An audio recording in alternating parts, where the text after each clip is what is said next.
first video, and I am so excited to tell you guys how I got pre-approved to buy a house at the age of 20. Yes, you heard that right. I got pre-approved to buy a house at the age of 20 years old, and I am here to give you all the tips and the things that I did to get pre-approved for this house. Okay. One of the most important factors and the number one thing lenders, banks, and anyone who's gonna let you borrow money is gonna look at is your credit score. Your credit scores means a lot. Your credit score will literally mark you everywhere you go. Whether you want to take out a house, whether you want to take out a car loan, whether you want to go buy yourself a laptop and you want to finance it, whatever it is, where money's involved, people are going to look at your credit. That's the number one factor that goes into this. So my recommendation to everyone is take care of your credit. Many lenders go and take as low as a 580 credit score. That is not good. That doesn't mean because you have a 580 credit score, you automatically qualify for a house. No.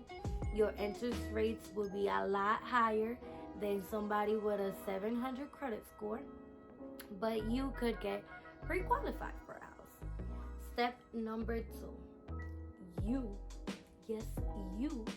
the person watching this video who wants to buy a house, because if you're watching this video, you want to buy a house, you need a 3.5% down payment.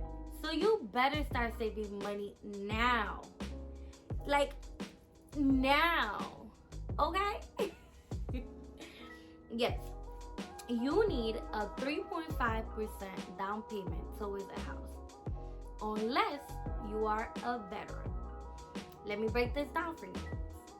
So if you're looking to buy a $300,000 house, your down payment would be of $10,000, $500. And I'm pretty sure you're looking at me with like 4 eyes right now, and you're like, so at 20 years old, how do you save $10,000? How? Please tell me how. Because I go out every weekend and I spend all my money on alcohol, and I just like to be with my friends, and I like to go to the movies, and I have a car payment and this and that and a million, 100,000 excuses that you're gonna give me right now, right? Okay. So let me tell you how I saved my first $10,000. Putting away 30% of my paychecks on a separate bank account. Why a separate bank account? Because if I had it on my checkings account, I knew that if I saw that money, I was gonna take it and I was never gonna put it back.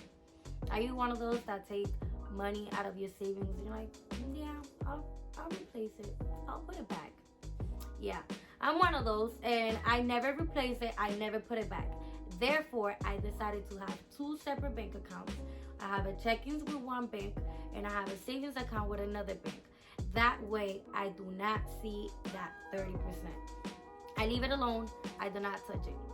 So out of every paycheck, 30% goes towards that savings account. When you don't look at something for a couple months, when you don't pay attention to, when you make sense and you think that you don't have more than what's already there, then your money builds up, if that made any sense.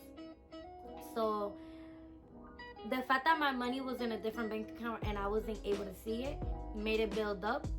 And when I looked at that, I was like, damn, I'm doing something good. I gotta do this again and save my second set of $10,000. You know what I mean? Like, once you see yourself making money, once you see yourself saving money, then you're like, I'm doing the right thing. I gotta save more. I gotta keep going. I don't just want a house now. Now I want a mansion or whatever it is. Like, your goals just become bigger and bigger. Like, I first started saving up because I wanted a car. Now I have my car. Now I'm saving up for a house. Then I'll be saving up for maybe another car. Whatever it is. There's reason behind saving money. And the way that worked for me was setting 2 separate bank accounts. one that had a checking account, the other one had a savings account. I had one that had 70%. So I still pay all my bills with that 70%. I do whatever I want to do with that 70%. I eat every day. I buy Starbucks every morning with that 70%. With my other 30, I don't know where it is. I don't know how much it is. It automatically goes to my savings. I don't want to touch it. I don't want to see it. I do not have that. Block. That savings is blocked. Okay? Okay. If that's what's going to work for you, then you're going to start doing that now. You're going to go to the bank. Step number 3, work history. Your work history is just like your credit score. Not as important, but it's important. Yes, it's important. People want to make sure that you're stable. Your bank, your lender want to make sure that you're stable. They want to make sure that you're able to keep a job for a certain time. Their time frame is 2 years. 2 years doesn't have to be the same place, but it has to be the same thing. What do I mean by that? I mean that if you work at a retail store, so if you work for Hollister, you have to work 2 years doing retail. So if you go from Hollister to H&M, that counts towards your 2 years of work experience. You cannot work retail for a year, then become a real estate agent for another year and think that's gonna work for you, because it's not 2 years doing the same thing. You need to work 2 years working the same occupation. So if retail is your thing, you need 2 years of history working retail.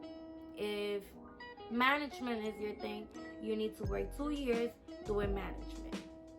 Okay? Step number 4.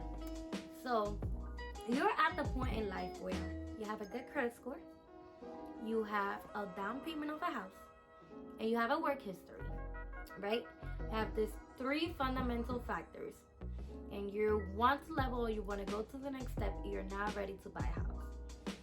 You are going to contact a real estate agent, aka me. So once you contact that real estate agent, that person will bring you to whatever lender he or she trusts, right?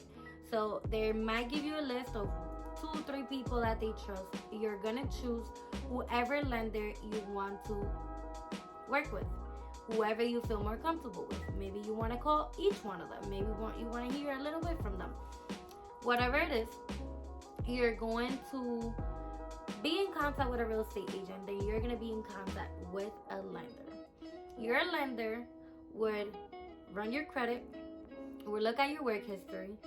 Your lender would see how much of a down payment you have, and they would give you a pre-approval for whatever amount you actually qualify for. It could be $300,000. It could be $500,000. Many people go to a lender before they search for a real estate agent, just because they don't want to they want to make sure that they're pre-approved before they start working with somebody. They don't want to waste your time or other people's time. That's totally fine also.